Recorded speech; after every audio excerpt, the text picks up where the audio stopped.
Right, here's what we're going to do. One mirror box. Let me show you what to do with the thing. It's really, really easy. You put your hand in front of the mirror. That is what most people think you got to do. You sort of look in the mirror and go, oh, it's a reflection. It don't work so well. There is a number of things we have to do to make it precise. Now, the box itself only serves a number of functions. One is, because I might not have a limb here, in theory the person will be limbless with a phantom, what I can do is put what feels like the limb into the box and the real hand this side. And because there's effectively a screen here, I'm not looking through that there's no hand.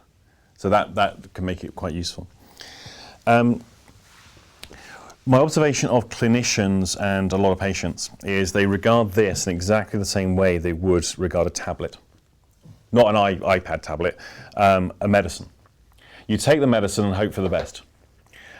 We prescribe a medicine, here's your medicine, take it, let's see if it works. Okay, well here's your box, take that, let's see if it works. And that's utterly the wrong approach to have, and I'll explain more about that as we go through the afternoon. Now, essentially, what I need to do is to reunite my brain with the visual image of the missing limb. And that's essentially it. So for the first time since amputation, what we're going to do, I position my phantom and my hand in equal places. So if my hand is like that, my phantom, I must do that with my real hand. If my hand's stuck like that, I must do that. Now, a lot of people, they have a mobile phantom, so it's not a problem. They can make the same shape. But if they're fixed, like they're locked onto the handlebar of the motorcycle, for example, then that's what they need to do. And then we put it in, and then we can see the reflection. Positioning is important. So I'm not going to do it like that when the mirror's here, and I'm not going to do it like that. Okay? I'm going to have them equidistant, and it's not going to be like this. They must be as much of a mirror as you can possibly get. Now, before introducing the mirror to the patient, I'll get them to show me a mirror image with their real hand of the phantom. So it could be like this, for example, so I know that they've got it right. The other advantages of having a box attached to the mirror, the occlusion is the main reason, but there's also, it stands up on its own, which is always a bit of a bonus, and you're less likely to break the mirror. Two problems about breaking the mirror. There's all the bad luck that comes with it, and it's a little bit awkward in the clinical treatment room when you've got a patient who's now bleeding because the glass shards have jammed in their leg or whatever else. With that in mind, what I tend to do on all the mirrors that I use is I cover them in tape on the back. It just helps keep them in one piece should they break. I've not done it yet, fortunately. So that's one way of doing it. Another one is to use a taller mirror, like so, can prop it up against the leg. If you're the assistant or the clinician, you might just want to support that. You sit the side that's not got the reflection. Or if it's a dual reflection, you sit the side that they're not looking at. All right? So I would position the phantom and the real hand equidistant, and then I can see that looks like my real hand, and make the movements accordingly. Any movements they make must be in parallel. So if I can't move my fingers, I could move it up and down like so. And you've got to do this for a period of time until the illusion is created. Number one error I've seen clinicians do, and reported back from clients that are doing the session, is they expect something to happen instantly. And they're not giving it sufficient time. 20 minutes is the minimal amount of time I would wait to see if anything develops. And I've had patients do this. They go, nah, no, it's nothing. Nope. No, nothing. For about 10 minutes. And then they might be distracted by something for a moment. They go, oh, that's weird. And so you can't really predict within the first 20 minutes whether they're going to get the effects or not. So don't be put off if the person's telling you constantly, no, nothing's happening. And I'll get to the expectation set shortly. Other things that are really important, rings. Now, as much as possible, the illusion must be compelling. So obviously here it doesn't matter because that would be the phantom. But if I've got rings on this hand, you want to remove the rings. Now, when you remove a ring, it leaves a ring impression. It's not everything's perfect. You're still going to get some. If someone's got tattoos on the hands, that's going to be a bit of a challenge. I've not come across that as a problem yet. But suppose there was love written on the one that was lost, and they got hate on the other one. You might want to make sure they can orientate it away so the writing on the knuckles is further away, so it's not in the reflection. Would a glove help? No? Right. These are other things you can do. It must be their glove. Yes. And if anything you do to cover up, it must be theirs because it must be normal and familiar. Yeah. One of the things about putting gloves on is it's not obviously their own hand. You might get an effect. My suspicion is the glove is more likely to detract, but there's no harm in trying if it's really quite extreme. Makeup, would that help?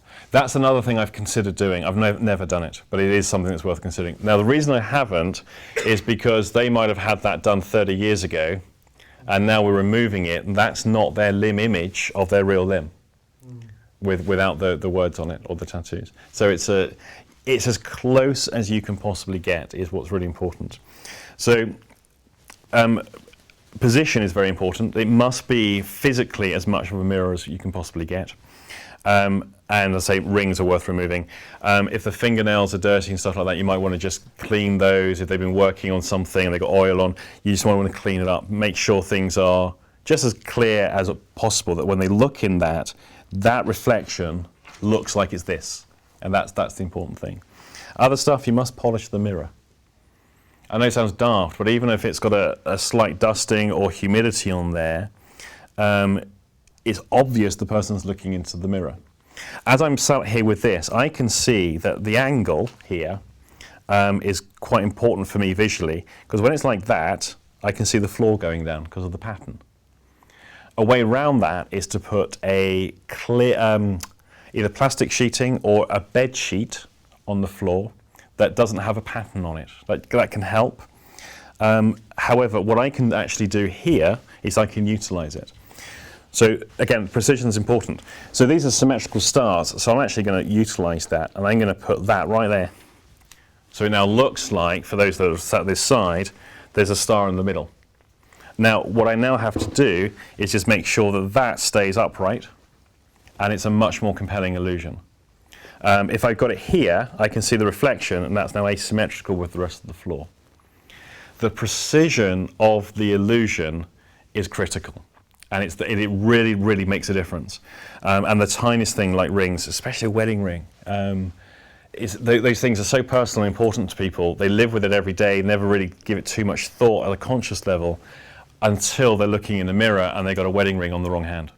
Now it's significant. So that's the kind of thing. I don't know if anyone wants to come have a play. Wants just non-amputees, just to begin with, just so you can have an experience. Yeah. And start off with the hand. I've put that right in the middle there. Okay. And you can use the mirror as well, Mirrorbox if you need to. Now, other things to consider: position of the foot, of course. So it's got to be out of the mirror, is it? No, it can be in, but it must. This foot must match where that foot is. Okay, yeah. Again, it's the compelling nature of the illusion we're trying to create. Now, next thing I'll be looking at is, well, we've got rings and the sleeves. The sleeves potentially could create a difference because there's the sensory feedback, which may not match, and the wristwatch. Okay. Yeah, so all of these things are quite important, because what we want to do is create as much physical similarity and visual similarity as we can possibly get. Now, obviously, no, I know it doesn't matter. It doesn't matter because that would be the phantom. To feel balanced, if you see what I mean, without the weight. Now, the thing to do is to line them up so this reflection looks like it's your left hand, and only move your hands in a symmetrical fashion for a few minutes. Don't create a disparity at all in how you're moving your hands. They must mirror each other literally as well as in the mirror. More difficult than you think, actually. Or than I think, I should say. I'm getting to do this, and this is kind of lagging behind, which is very, very interesting.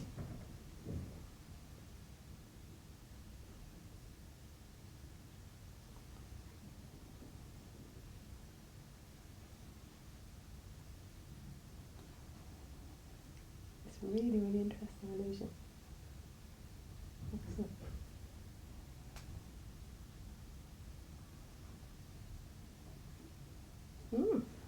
Okay, that's fine. Can I have a go just Please. because of my wrist? Yeah, yeah. Yeah, this could be. Could we just try people without any problems first? Is that all right? Does anyone else want to come and just have a little play to experience it? Play a bit of catch up there. I do recommend experiencing it yourself firsthand. And so we've got the other mirror as well. If you do one, quite, you don't do anything with these ones. You don't really need to. You don't need to remove the watch or anything, because obviously, if you were the client, you wouldn't have the limb. What I want you to do is to make sure your hands are actually physically parallel to each other and physically mirroring each other, as well as, obviously with the reflection. And do that for a few minutes before you create any discrepancy between what your hands are doing. What we need to do is build a compelling illusion to begin with.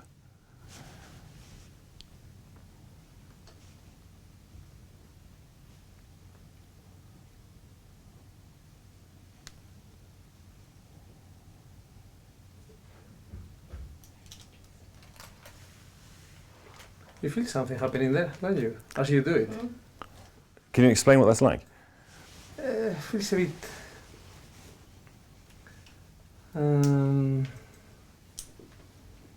It's not foggy, but feels that something. Feels like there's like a magnetic field. Weird, Sounds isn't like it? that. The magnetic field would say something like something is forcing something there. It's a magnetic field. Okay. Yeah. Anyone else want to go? If you can do it later if you don't do it on camera. I've got no problem if you want to do that. And you can do it left side, right side, whichever you prefer.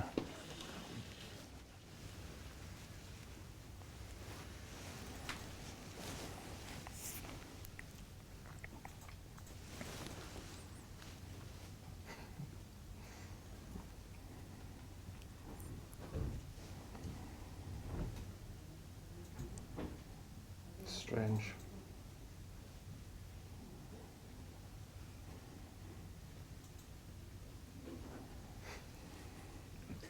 Dogs come to help. Right, come in. That's Okay. strange. Thank you. Right. So all we're doing is setting up a visual illusion. And I say the important details are it must be as compelling as possible. One of the things that's quite important is you just allow the person to explore it themselves. This is where clinicians are failing, but it's not really their fault. You have clients come in for a specific time frame. Often the appointments might be quite short in a clinic session or a GP session. And there's a time pressure to get a result or get an effect and get the patient out so you can get the next one in. I would say if you're in that situation, don't even bother doing this. It's just not worth it. Because what happens is inevitably it's going to fail because the expectation of the client is wrong. It may take a lot longer for the effects to develop than the session time permits. And all you're doing is setting the client up to fail. This is the person who now learns to live with intractable pain because they now have a direct experience that the Mirrorbox treatment that apparently is fantastic doesn't work for me. And that is one of those things that a theme that seems to recur with my phantom limb clients, is that they've had the experience that it didn't work and they now believe it doesn't work for them. And actually it was because they had 10 minutes to get a result in the session. Now, this as an experience isn't results driven. And this is an important thing in how you present it to the client. This is an exploration of the experience. It is not, oh, this will relieve the pain. This will make it go numb. This will create anesthesia. Because the anesthesia and numbness are dynamic effects that are applied to a force that's applied to a pain. And a lot of people think in terms of pain relief as numbness or anesthetics, because the only experience they've ever had of pain relief of this kind of pain will be going to the dentist or having an injection of some sort that basically makes the pain vanish. They will be looking frequently that this experience is going to replicate that anesthesia. It's a big mistake to do that. Now, so obviously what we've just done here is with hands, if we had a leg amputee, here is what I would do initially.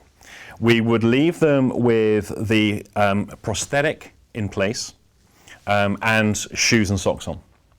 So everything that they would normally do in their mobility, assuming they have prosthetics, we leave in place. And then we would position the mirror accordingly and get them to position the prosthetic and the real leg in a mirror image of each other. Now, the presence of prosthetics changes the behavior of the phantom. And this is quite an important little detail. So what people report in terms of pain experience when the prosthetic's in place may not be the same as when it's not there. Now, the way the brain organizes proprioception, as in, I know exactly where my hand is, and I know exactly where my fingers are, because I've got proprioceptive ability of that, is incredibly precise. Children, you can teach them to throw a ball in the air and catch it, throw a ball in the air and catch it, throw a ball in the air and catch it, and then tell them to close their eyes, throw the ball in the air, keep their eyes closed, and they can catch it. Up until about age 12, 13, most kids can learn to do that quite quickly. It's harder for adults to learn to do it, because we can extend our proprioceptive ability to other things that have been, a force from us has been exerted onto it. When you drive a car, your proprioception after a while goes out to the car, which is why a car that you're really, really familiar with is an extension of you, and you know the moment there's something wrong with it. A new car, you won't know. I've worked with, or known in manufacturing, very experienced maintenance engineers. And all they do to diagnose and maintain stuff is wander around the factory, listening and feeling. For them, the factory is a living thing that's an extension of them. It feels, it breathes, it's alive, and it's an extension of their person. And these guys don't get paid enough because if they leave, you get a new guy in who has to wait for things to break down before he can find there's anything wrong. Now, proprioception would go like this. If the the prosthetic where the phantom is, you take off the shoe, the prosthetic foot is now just a little bit lower. The signal coming up through the stump where the prosthetic is applied is now different, and their brain registers that. So you get a dissimilarity. They register the difference. Your thing won't work. So even if they just have a sock. So one of the things you want to know is the phantom, does it have a shoe on? Does it have a shoe on? Does it have a sock on? And if it does, you need to go and find the opposite shoe and the opposite sock. Now, you need to know this before you do the session with somebody, because they might not have it with them, it might be at home, or they might not even own it anymore. Because the phantom can often come clothed or shoed. Not always, as I say, it's quite an unusual thing. But if it is, you need to know what it is. And you might actually need to go and find a shoe that matches that, as close as possible. Most of the time, the phantom is without these things. When they've got the prosthetic on, the phantom has got a shoe and sock. When they take the prosthetic off, the phantom is undressed. Just one of those weird things. So I start them off with prosthetic and real leg, and I get the illusion to go like that, and I get them to tap their feet accordingly and then move them and do what they do, and do whatever. It might well be that what they have to do is lie on the floor and have it like that and do it this way, because they haven't got any movement that they can do. It depends on the type of prosthetic, in which case they can lift it up and down and move it sideways. Again, it depends on the nature of the amputation and the nature of the prosthetic that they've got. They range from very, very cheap to extremely expensive. And the expensive ones are obviously much more easier to do this with. Sometimes that will start to create an effect. The Mirrorbox isn't so successful with the lower leg, with the lower limb. So going gradually. If you go straight in with prosthetic off, barefoot and all the rest of it, you've got nowhere to go next if that doesn't quite get the illusion for you. You don't want to give the person a sense of failure. Then what I can do is get them to remove the prosthetic, leaving this on. Okay, and I'll get them to describe what's just happened to the phantom. Then they can strip this off.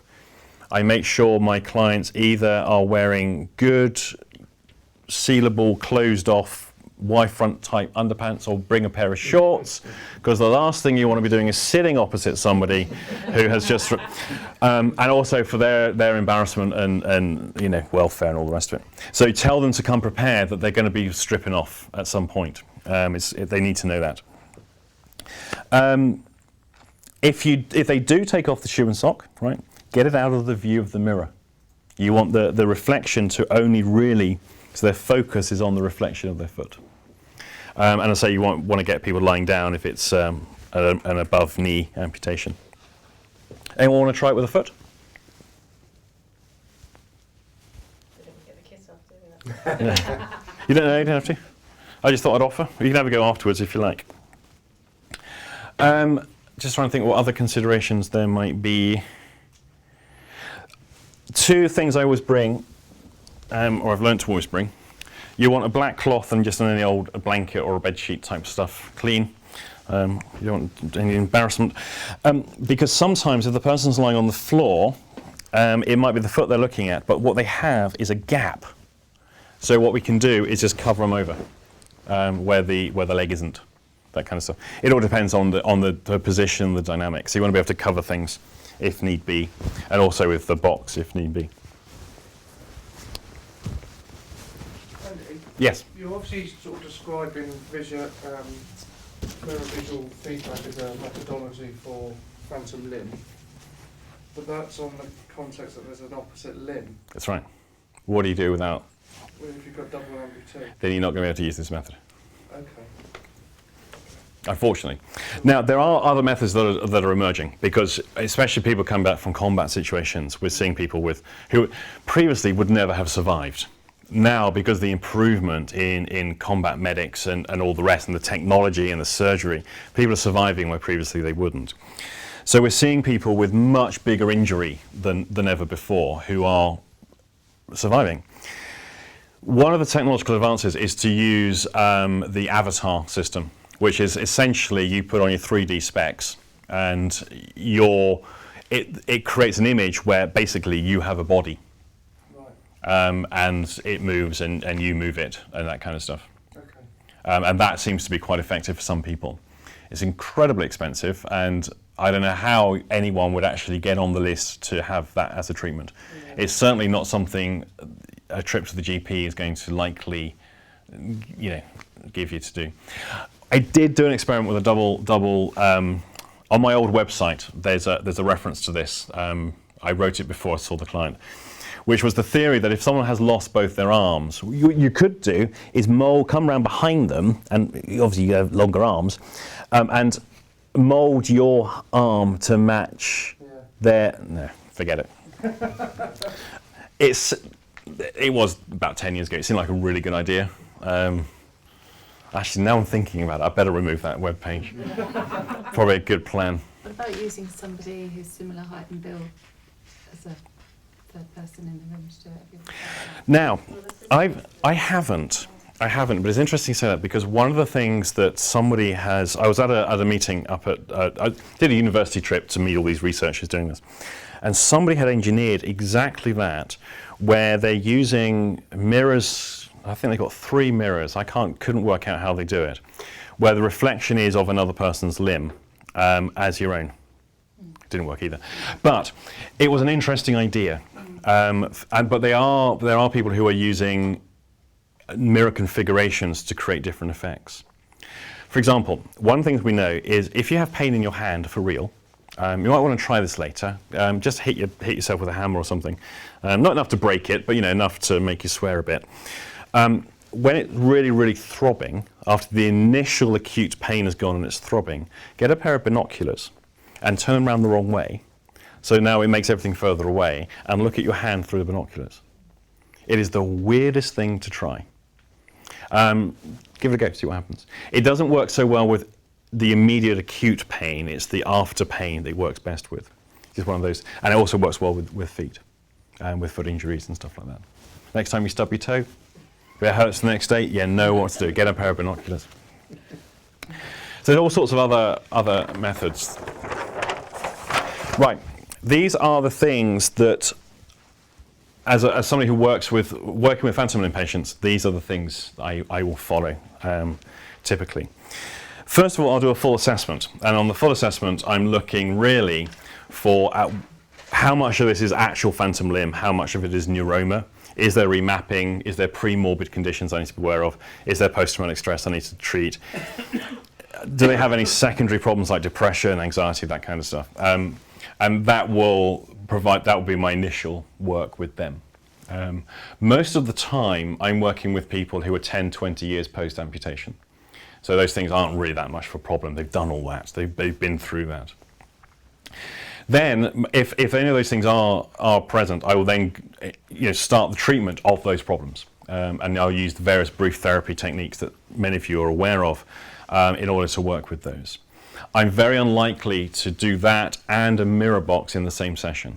I might leave it about a month or so in between working and finishing the work on the psychological stuff and emotional stuff before doing the mirror box. What I always recommend as well at that point is you need to have a dialogue with their doctors or their treating physicians around the stuff that you're doing. It's quite useful to be able to do that. Other considerations at this point. How soon after injury is the person coming to see you? Are they still having surgical treatment? So I've recently worked with a guy who was scheduled to have further surgery. So it doesn't make too much sense to be working with him at one level, having a surgeon coming at it from another point of view without a conversation with that surgeon. So we can coordinate what we're doing, just to make sure we've got a clear picture. Because it's not because the surgeons are going to be upset or offended if you're working with that person. It might well be that it's very useful information for them to know. The surgeon, clinician, whoever it is, doesn't want to speak to you because they don't deem you as clinically immune. I don't do it too often, but I've never had a problem with it. Long as the most important thing is when you correspond with anybody, a medical practitioner or a nursing practitioner is not going to talk to you about any patient of theirs unless they have written consent. I make sure the client or the patient takes the written consent themselves to that person, as opposed to me posting it. The reason being is that there's much more confidence that that form is genuine when it's been taken by the patient, and people are more comfortable talking to me when the patient says, yeah, I want you to have a conversation. And the other thing is your referral letters must follow the standard format of a medical referral letter. It makes it look a little bit more professional, and it just shows that you have some kind of idea how the system works. If anyone wants a copy of that, of the format of that, if you email me, I can send it over to you. Yeah, so other considerations, how soon after injury? Has healing completely occurred yet? Is there still physical healing in the stump that needs to heal up first? Are we jumping the gun by going straight in for Mirrorbox treatment? I think so, if there's still healing to occur. I would really, got no evidence for this, I would like to leave it about a year following injury before I did Mirrorbox work to see if that's going to work. Conversations with clinicians and researchers. Can I do any harm using a Mirrorbox straight away? Is there anything negative that I need to be concerned about? Overall, everyone has said no. You're not going to do any harm by it. So from a physical point of view. I know from a psychological point of view it can be, for reasons I'm going to be demonstrating for you, and I'll get into. Other things. Limb transplants are becoming increasingly viable and realistic. What we know is that people who have phantoms tend to deal better with prosthetics than people that don't have phantoms. That's not to say if you don't have a phantom leg, then you won't be able to walk on a prosthetic, because people adapt incredibly well.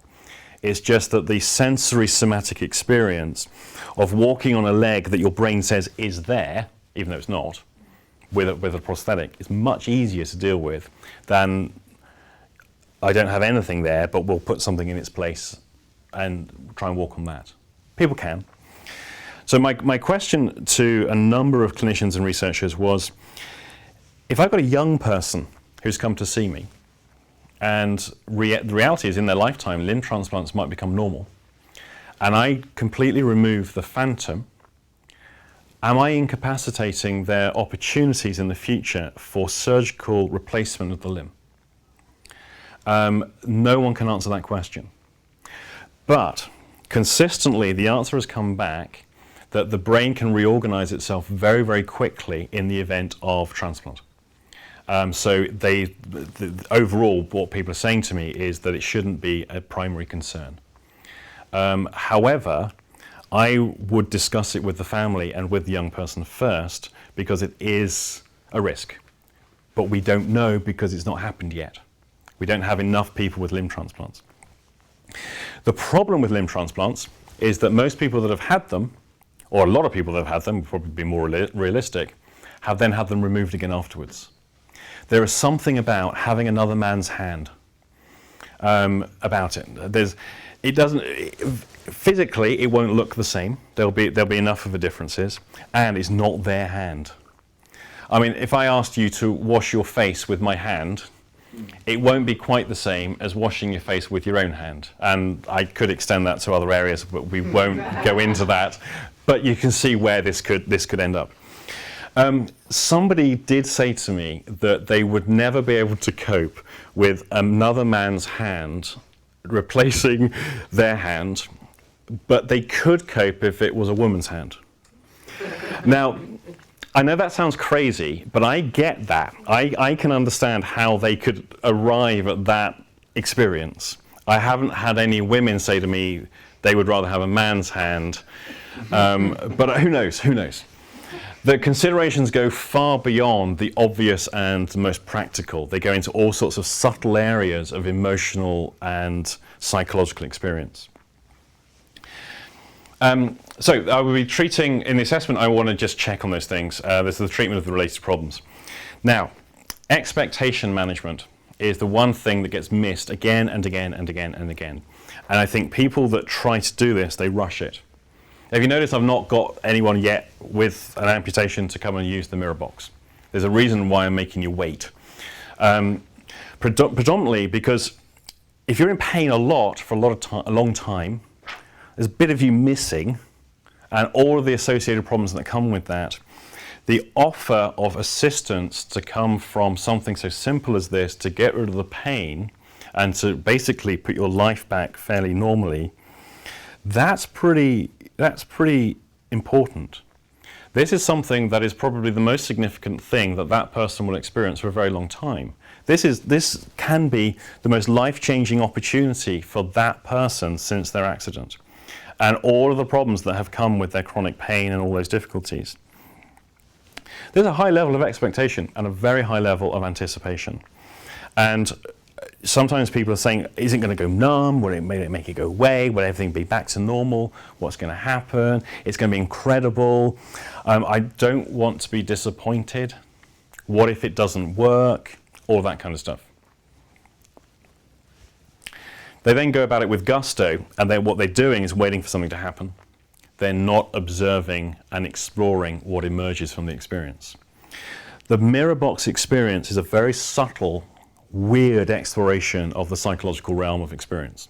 It's not, wow, we do that and he goes numb. It's not a medicine that we're giving the person.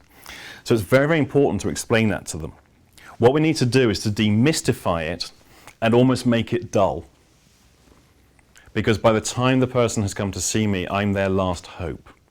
And they are pinning everything. And if this doesn't work, their conclusion already, before I've even seen them, if this doesn't work, nothing's going to. So I need to make sure expectation management is dealt with. Expectation that's born out of desperation. I want to make sure people are much more realistic. You might want to ask them what's their expectation. What do they think is going to happen? And basically tell them otherwise. Tell them what it's going to be like. Right, instruction. most people go, well, all I want you to do really is sit down with your mirror and yeah, just have a look in the mirror and see what happens. Oh, that's not very good instructions.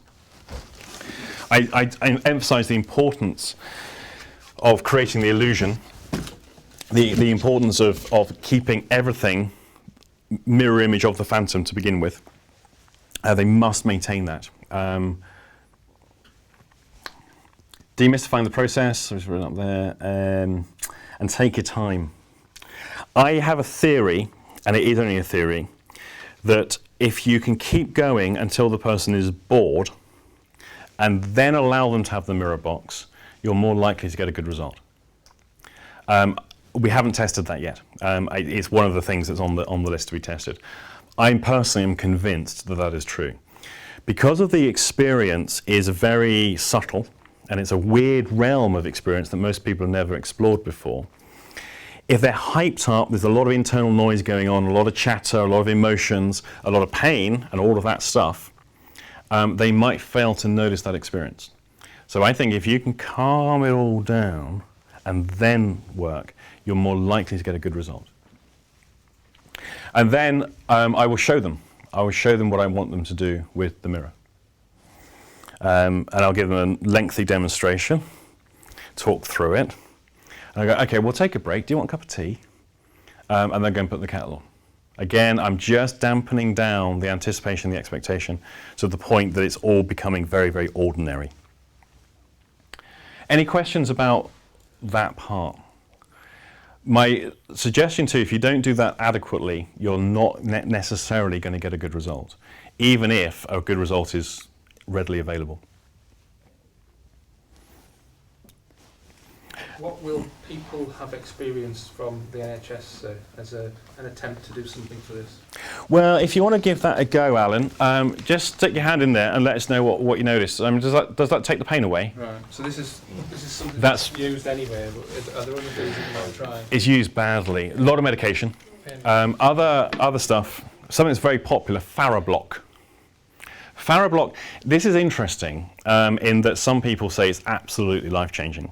Farablock is like a Faraday cage that they put around so basically it's just a sock that is filled with wires to create a Faraday cage to exclude any radio frequencies or whatever else. Now, the suggestion is that for some people, some but not all people, the severed nerves are picking up signals because they're very sensitive, and that's causing the pain.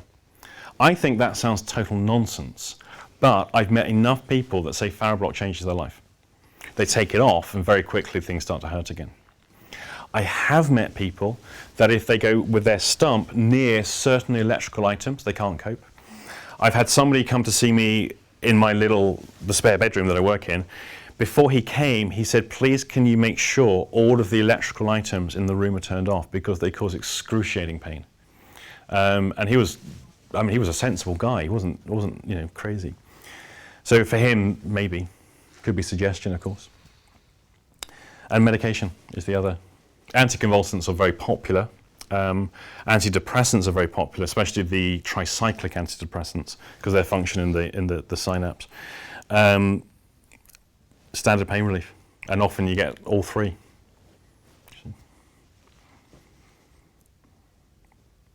There's a number of stages to the client's behavior. If all of these stages occur, I know there's going to be a result. And they must occur in this sequence.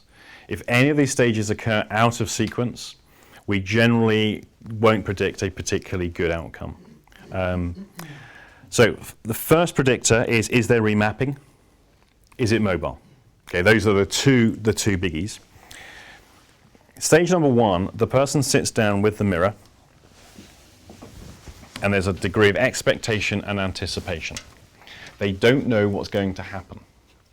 They may well have used the mirror before, and obviously if they're seeing me, it failed.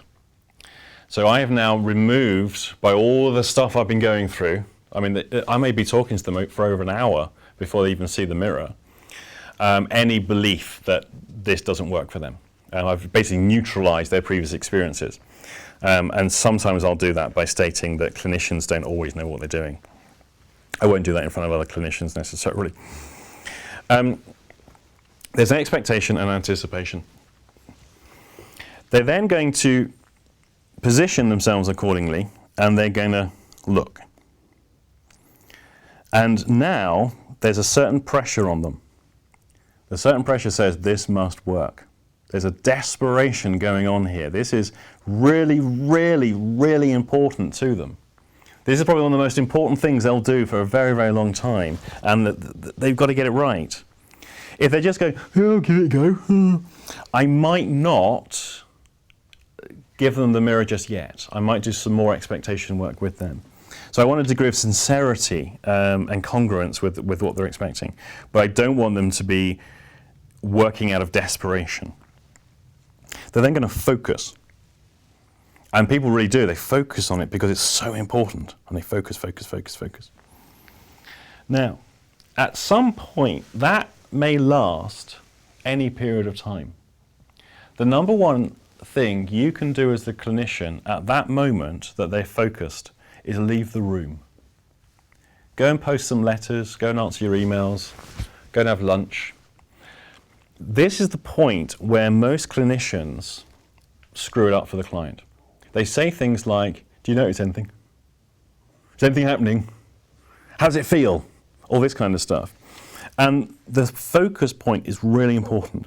And you see this kind of, they do this, kind of look. And they're almost like in a trance. You can see that they're not looking at the mirror, they're into the reflection. It's almost like this weird meditational, mystical experience. And you get these kind of weird expressions, and they'll start doing this, and then something happens. You'll get a reaction. They'll go, oh, that's weird. And they'll make a comment. Oh, it's weird. They might not say it out loud, but you'll see they're having a reaction. They have now connected with the reflection as the illusion we want it to be. Now, that reaction goes from everything from a sigh of relief. I've had people start freaking out. I've had people shouting before now. I've had people go, oh, whoa, oh. You get that kind of stuff. It varies. Don't interfere with the reaction. And yet I tell people this, and yet they do. Clinicians can't leave people alone. They feel they have to be involved in the process. They feel they ought to be doing something. It's almost like they're not earning their money if they don't do something. Best thing you can do is not be there. Now, what we get next can take anywhere from a few minutes up to half an hour to an hour. I would expect it to take about 20 minutes before anything happens. So you've got to be patient, but you shouldn't need to be because you won't be there. You might want to have a camera filming them in case. What happens is suddenly it's no longer just a compelling illusion. That is their missing arm. That is the missing limb, or if it's the leg. It is, and it's like, oh. And the amount of people I have seen, the majority of people, start having a conversation with the reflection. And the most common things they say are things like, oh, hello. Oh, I've not seen you for a long time. It's really weird. It is weird to watch first. Oh, wow. Wow. And good day to you. And you get this kind of, and initially there's a reunion, and it starts getting emotional. And even though they might weep uncontrollably, they might alternate between weeping and laughter. They might get the giggles. They might start whooping and crying and giggling and whooping and crying and despairing. And you get this abreactional state where there is a huge outpouring of relief. Now, not always. Sometimes it's a terribly British outpouring of relief where they go, that is very upsetting. Yes, that is a little bit upsetting indeed. Actually, no, I'm terribly upset. Please may you pass me a tissue? So different cultures, you'll have a different demonstration of this abreaction. So the limb image, now the reflection is their missing limb, and it's moving, and it's very, very real. Do not interfere at all. If they ask you a question, just stay quiet. If they ask you for something, just stay quiet. Don't encourage conversation. Just let it be. I found by not saying anything, just keeping it zipped, people then just carry on as though I've answered. Because they're in this alternate world. It may not be you they're talking to. Now, in interviewing people after that kind of experience, following the session, some people have all sorts of flashback experiences to the trauma or to the hospital stay or to things in childhood. It's almost like Pandora's box has been opened. It's not just about the fact the limb is back. They have a flashing around of all of these different experiences, and that often is driving the emotional release. And afterwards they'll be exhausted, but we'll get to that. Now, once they've done that reaction, which might just be a few seconds, it might be the rest of the afternoon, you hope for a shorter one, they then go into a fascination and exploration phase. And what's characteristic of this is they have no awareness of time in the experience. It becomes, time loses all meaning for them. So at this point, now I get caught with a problem. I remind myself of the rule that I must not interfere with the experience and I must let it last as long as it lasts. But there are considerations about time. I might have another client coming, I might be hungry. They might need to be somewhere at a certain point. They might have people out in the car outside waiting for them. So I haven't quite resolved this one yet, but as much as you can, you do not want to get involved or interrupt this. And the fascination is they are absolutely, and they might do this.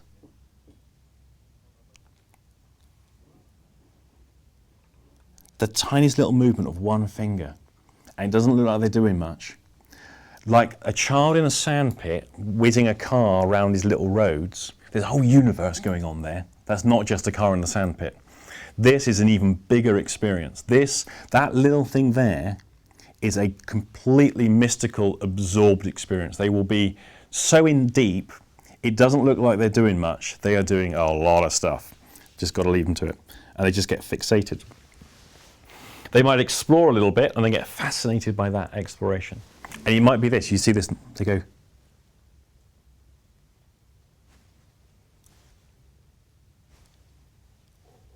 and they'll do that for half an hour.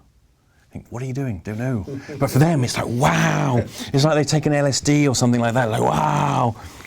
And eventually, they will either come out of that spontaneously or external circumstances mean you've got to bring them out of it.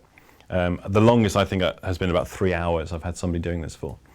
We were in a film studio doing this, and I was like, do I interfere? What do we do? And the next client who was booked in for the filming didn't turn up.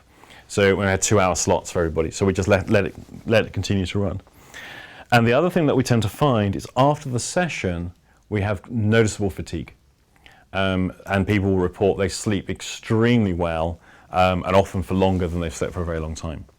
And that's really noticeable. Very rarely, after a very lengthy session like this of fascination and exploration, do people go out the door with a spring in their step. They go out the door going, oh, I think I need to go and lie down. And it's not unusual to have people lie down if, let them have a little sleep if they want to. It's probably more American than it would be British, I think. So they're the stages. And my observation is when all of those occur, we will get a result in some form. The result isn't, oh, all my pain's gone, because that's not what's happening. We may get some pain relief. But what's starting to happen is the brain's mapping of the phantom gets realigned. It becomes a better phantom. It might have movement, it might have mobility. What starts to happen is it starts telescoping, gets shorter. You get less of a phantom present with repeated use. And it telescopes from this side out to the point you end up with some fingers sticking out the shoulder sometimes. And they never go anywhere. So it's really weird body image. So the phantom is now just some fingers sticking out directly here, or even from the elbow. If they've got a stump here, it might be there. Varies. Now, to me, that would seem quite disturbing. Surely if someone's got some fingers sticking out from their stump, in their imagination, that would be quite disturbing. And no one's reported it to be so. They seem to prefer it. With repeated use of the Mirrorbox, I put people on a strict schedule of no more than 5 to 10 minutes a day after the initial session, because I know what happens all day. It's like, John, you've got to go and collect the kids from school in a minute. This is like, wow, it's far out, because they get caught in this timelessness of the experience. Who would like to, do you want to? Because you've not, if you used this before, I don't know if you've. No, I've seen it, but never tried it. I think what we can either have you sat with this one, or I can sit with the table and the other one. Whatever's easiest. It's going to be here. Get it around the right way. Right, so this is where the phantom is. So the reflection is going to be. See, I I've got no arms. can put my hand like that's how it would be. I can feel my arm Right. like that. And does that work in terms of the height, or do you want the other one? No, because my arm is basically still there. Although I've got no bend in it, and I can feel I've got no bend in it. Mm. But that's just how my hand would be now, All right. if I had it. Yeah. So what I want you to do, obviously, is make, you know this now, to make a mirror image. Yeah. It's so awkward for me because I hunch my shoulder a lot. So I'm always out of tilt. Mm. Do you understand what I'm saying? Because I'm sitting, Yeah. to me, I feel like I'm like that, Yeah. but it is level. Right. But I know that it's not. So I really need to sit like that to bring it level. I mean, what we can do is we can use that mirror on the table. Yeah. If that's easier, Yeah. yeah. It might be. We can do that. Because my shoulders, it's like that. It feels like it's up in the air all the time. Right. So it puts me out of tilt. Does that make sense?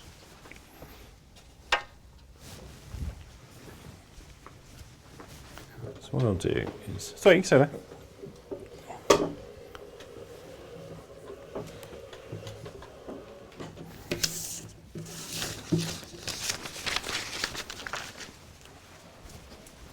Now, there's several ways we can do it. I've cut a hole. This was, we had a guy with a leg. He wanted to put his leg in the box. For whatever reason. So you can either have it like... Oops. Hang on. Yeah, that'd be the best way, wouldn't it? Yeah, so... Do you want me to reposition the mirror at all? Basically, you need to just guide me as to how convincing the illusion is. Basically, I'll put my hand in there, and that's how I'd be sitting. All right. But obviously, I need to sit a little bit further around so I can look at my mirror image, don't I? You do. And if anyone wants to move around this side so you can actually see the extent of the illusion, there's a few things here. We just need to move this, if that's all right. It's with you. quite daunting, I must admit.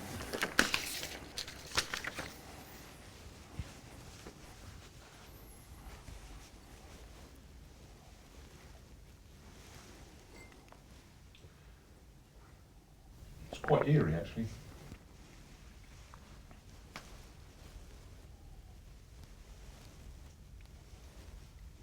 Because when I twitch in my right hand, I can twitch my fingers now, and it seems to be doing it there for some apparent reason in my left hand. Yes.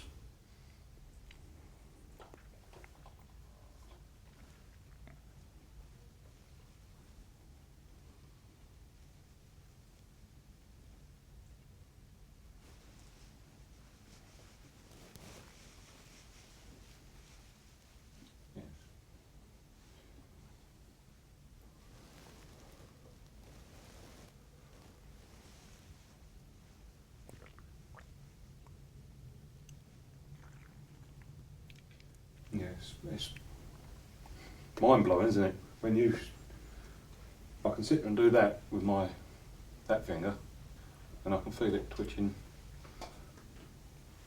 Don't know how it can work, and I'm sweating my elbow for some odd reason. I don't know why.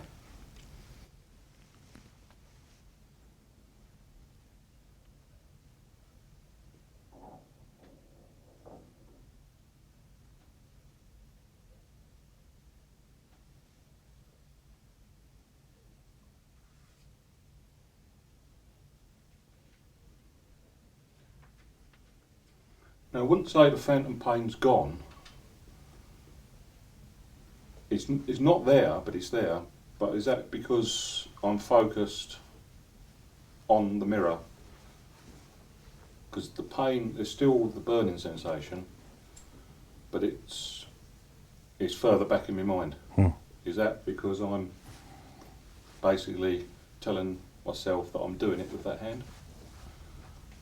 It's quite surreal, really. It is. Yeah. I mean, that's the first time I've tried that. So.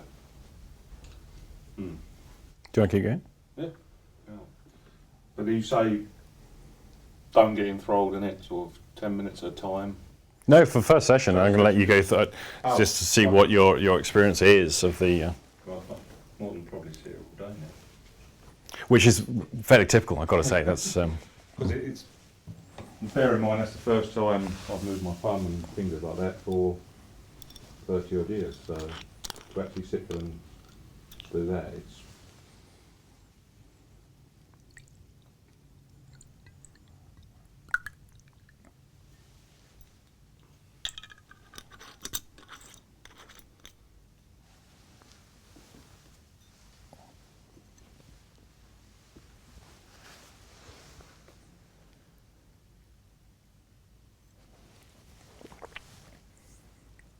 Now, I'm going to talk anyway. Normally, I would leave the room, just leave them to it, or get out of the line of sight, as I have done here, and just leave them to it.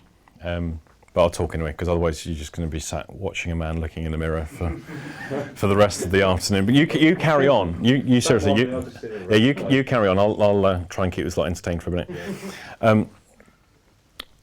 My main aim is to get the person into those separate stages, and I want them to go into a focus and a reaction. The emotional reunion with the limb, I say that's, for most people, that's quite noticeable. You know when you've got that. It's not going to be one of those things. Do you have an emotional reunion? It's fairly obvious. The fascination exploration, I say, you could just leave the person all day, and that's really the only reason I put a time limit on them after the session, because otherwise that it just becomes like an obsession for them, because it's such an unusual quality of experience. What we find is psychological therapies of physical problems border on the mystical in terms of the human experience. So what we know is, if you look at religious traditions and spiritual traditions and esoteric stuff, the amount of affliction on the body that is carried out in the name of spiritual exploration and spiritual attainment, it seems that this kind of stuff borders on that area.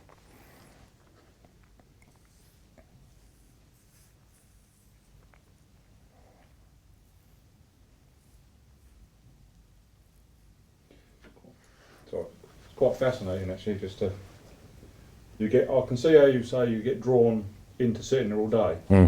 Because more than probably if I was indoors by myself, I would more than probably be sitting there most of the day now. Yes. So, but I keep wanting to go back into it. It's a strange sensation. Now, how long ago was the original injury? 32 years ago almost. And the amputation was? 2005. Okay. So, I hear people, and I've seen this written as well in various books, that the time to treat is as soon after the injury as you can possibly get. I've not found. That's what I was told. Yeah. I've not found that to be the case at all. In fact, it makes absolutely no difference. The length of time from injury doesn't appear to make any difference whatsoever.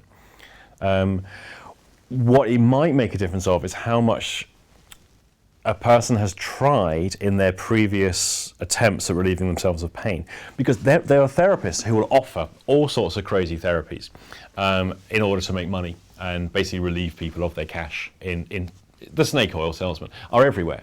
Now, for some people, those treatments might be effective. I mean, who knows? Some people benefit from homeopathy. I think it's nonsense, but by the time the person has come to see me, they have usually tried a lot of different therapies, all with the promise that this will help them, and nothing so far has helped them.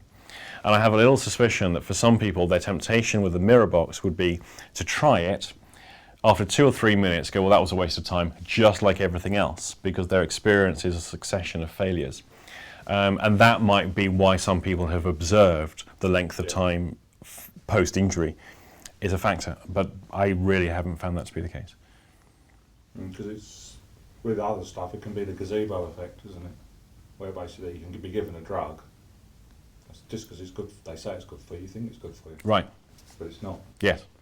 This is it's one of the things, it's like, would this enhance the effect if I painted that black and I made it all very technical and all the rest of it? Because that did occur to me, that should we try and make this as visually impressive as possible? Should we ritualize the interaction? So, you know, if I got a stethoscope around my neck and I have a fixed questionnaire, I'm talking to a dictaphone, all of the you know, the things of pomposity of ritual, would it make it more effective?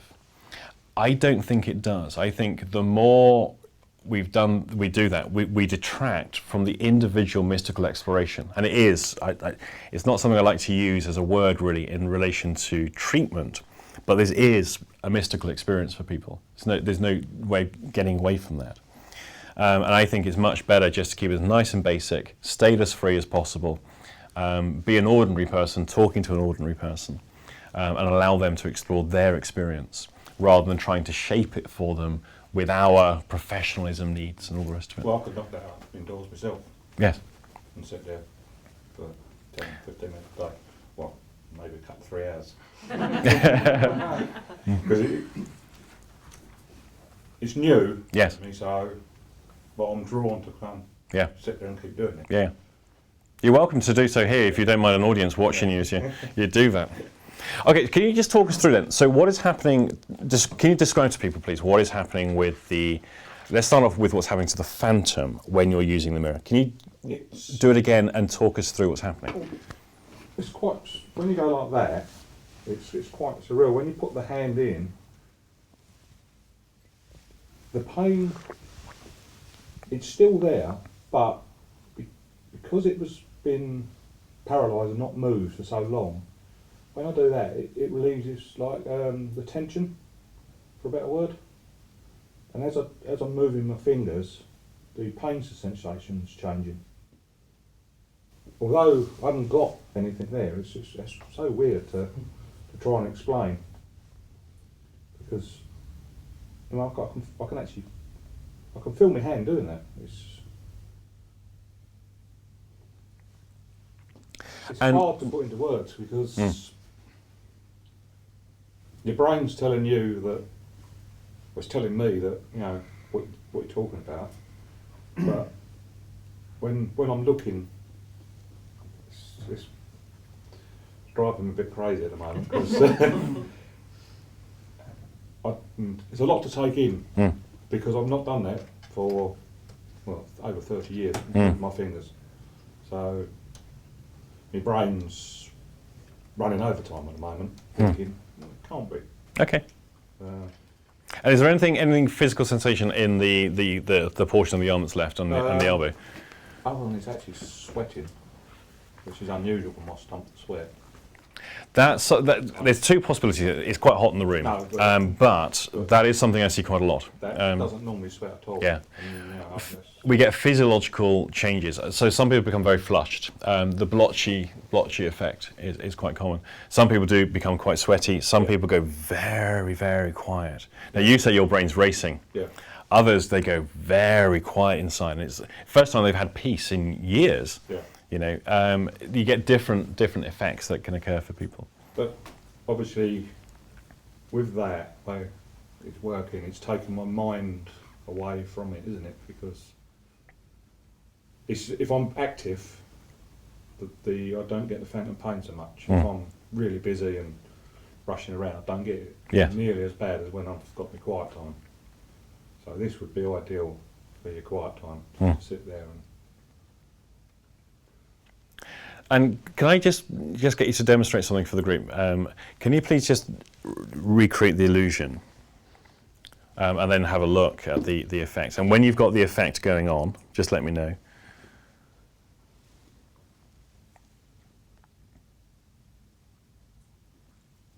Yeah. And now close your eyes.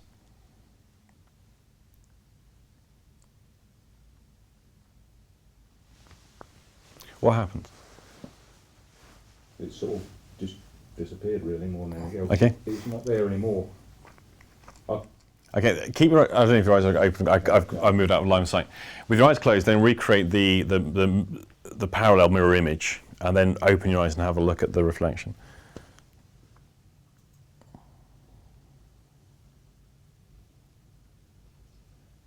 It's basically I was moving my little finger, and as I opened my eyes, my little finger was moving.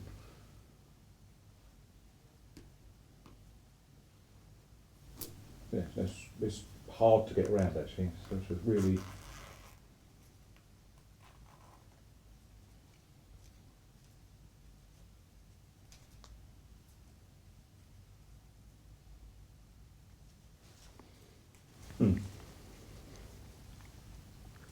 Because when you open your eyes, I mean I was moving my thumb. When I open my eyes, my thumb's moving. It's hard to put into words there. It's extremely daunting, for a better word. Yes. Do you want to carry on, or are you done? It's quite scary actually. Yeah. Quite not scary, but it's quite surreal. Yes. Because I've not done it for such a long time. So, makes me sweat. Nothing else.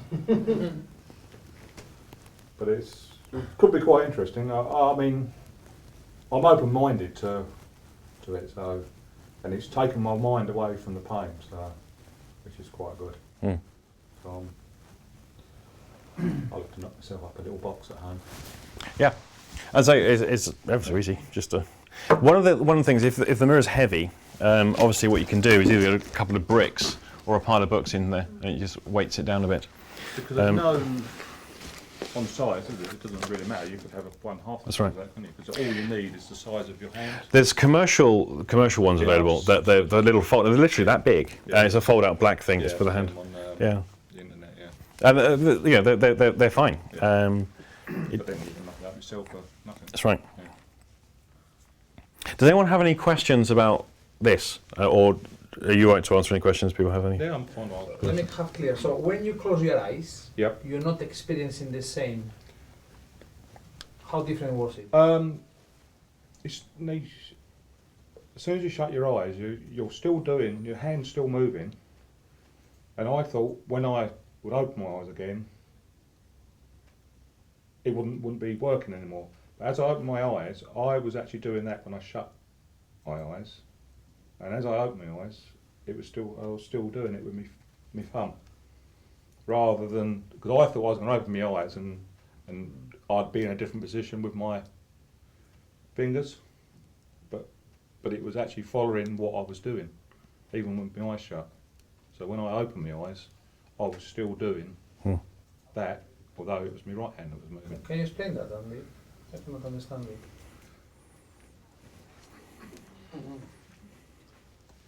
Strange. Because you don't have the visual input, Yeah. unless he's just copying from the previous image, just doing it or something. Or is that proprioception in action? Is that what it is? Can I show you something else? Yeah. Are you right to carry on with something else? Yeah, sure. Yeah. Okay. Close your eyes. What I want you to do is to, you know what the mirror box looked like, right? Yeah. I want you to imagine putting your hands into the mirror box. Yeah. Actually, using your mind's eye, picture it there, form the mirror image. Yeah. I'm going to move the table out of the way just so you don't have to worry about Yeah. having in front. So form the mirror image, physically with your hands as well, and the phantom. Yeah. Now, with your mind's eye, have a look at the reflection. Yeah.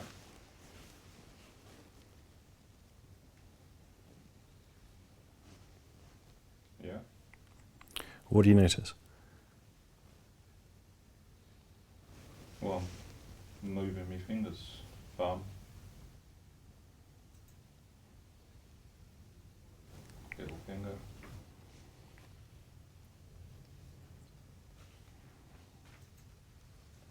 Now, my experience is that people can generally do this, not always. I would be terrible at it. I'm probably the worst visualizer I know. But doesn't have quite the quality. It doesn't have the I keep using the word, it doesn't have the mystical quality to it the mirror does. But some people are very good, and actually it can relieve a contracture, it can relieve the pain.